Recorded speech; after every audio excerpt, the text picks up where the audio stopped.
Sekitar 90% perdagangan dunia melalui jalur laut yang diangkut menggunakan kapal kargo. Dan kapal kargo tersebut mengangkut kontainer peti kemas untuk dikirim dari satu lokasi ke lokasi lain. Kontainer peti kemas merupakan tempat penyimpanan yang berisi berbagai macam barang kebutuhan.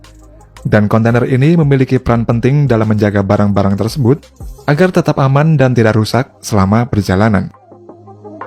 Dan berikut ini adalah proses singkat pembuatan dan pemuatan kontainer untuk kapal. Kontainer peti kemas digunakan sebagai alat atau perangkat pengangkutan barang yang bisa digunakan di berbagai moda, mulai dari moda jalan dengan truk peti kemas, kereta api, dan kapal peti kemas laut.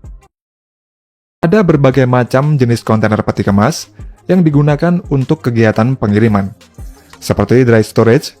Dry storage adalah jenis kontainer peti kemas yang paling sering digunakan dalam kegiatan bisnis. Kontainer ini dapat digunakan untuk menyimpan hampir segala jenis kargo, khususnya untuk kargo yang bersifat kering, serta kontainer jenis ini terdiri dari satu akses pintu saja. Kontainer dry storage ini dapat digunakan untuk pengiriman dengan moda transportasi laut, darat, maupun udara. Kemudian ada juga river container. Jenis kontainer ini sering digunakan dalam bisnis di bidang bahan pangan ataupun medis. Kontainer ini dilengkapi dengan alat pendingin yang berfungsi untuk menjaga kualitas kargo yang dimuat di dalamnya. Seringkali kita melihat kapal kargo yang memuat kontainer ditumpuk menjulang ke atas. Namun kontainer tersebut tidak terjatuh ketika kapal terkena ombak yang besar. Dalam memuat kontainer peti kemas pada kapal kargo, ternyata tidak dilakukan dengan asal-asalan. Sebelum proses pemuatan kontainer peti kemas, Central Planner pada pelabuhan peti kemas akan membuat General Stowage Plan, yaitu susunan gambar perencanaan muatan kontainer pada kapal kargo.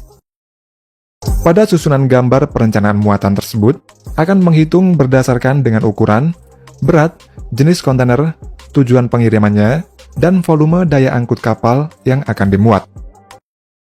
General Stowage Plan tersebut memiliki manfaat seperti akan dapat meningkatkan efisiensi waktu bongkar muat pada kapal dan meminimalkan kecelakaan pada peti kemas dan kapal kargo sewaktu proses pemuatan.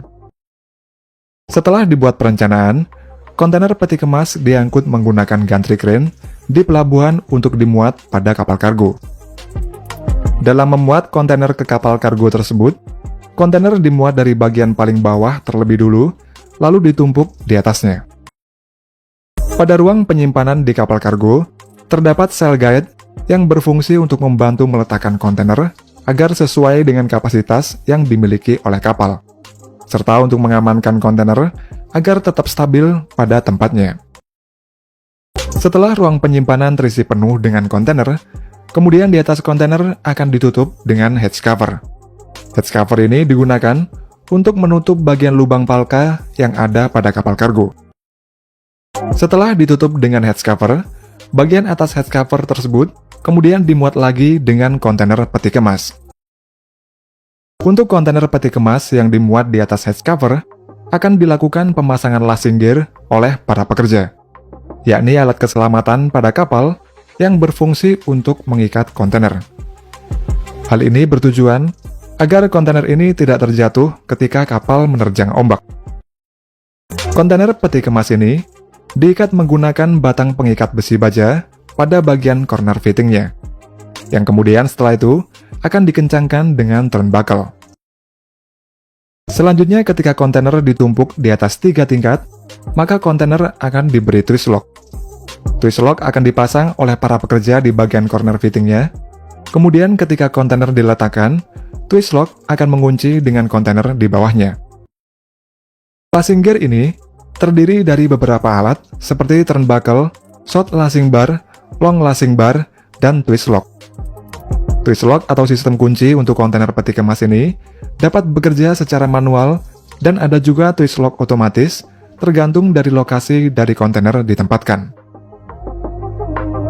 Ketika semua kontainer selesai dimuat dan dikunci, maka ada petugas khusus kapal kargo yang akan memeriksa. Petugas tersebut akan memeriksa apakah kontainer tersebut sudah diikat dan dikunci secara benar secara berkala. Kemudian dalam proses pembuatan kontainer peti kemas, terdiri dari beberapa tahapan, seperti persiapan bahan untuk pembuatan kontainer, yakni berupa gulungan besi baja. Gulungan besi baja tersebut akan dipotong-potong menggunakan mesin potong dengan ukuran yang sudah ditentukan.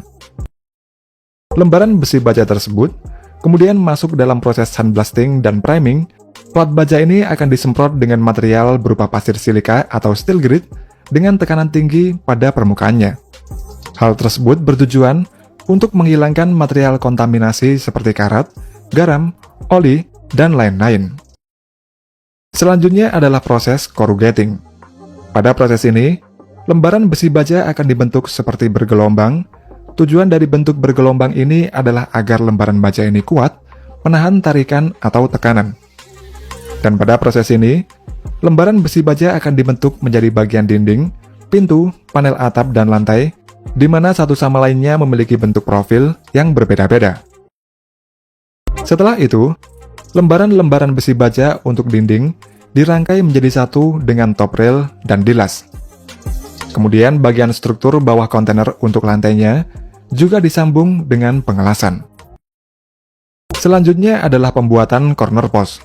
Pada bagian ini, akan dipasang dengan corner fitting, di mana bagian kotak berlubang ini nantinya akan berfungsi sebagai tempat pengunci kontainer agar kontainer tidak terjatuh sewaktu dalam pengangkutan, atau sebagai tempat pengait ketika kontainer ini diangkat. Selanjutnya adalah pemasangan dan pengelasan pintu kontainer. Ketika pintu sudah dibuat, maka akan dilas menjadi satu dengan bagian lain yang sudah dibuat tadi, sehingga menjadi kontainer yang utuh.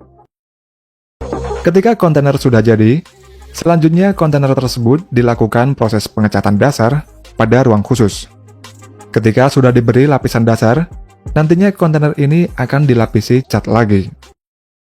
Setelah proses pengecatan, barulah lantai kontainer akan dipasang.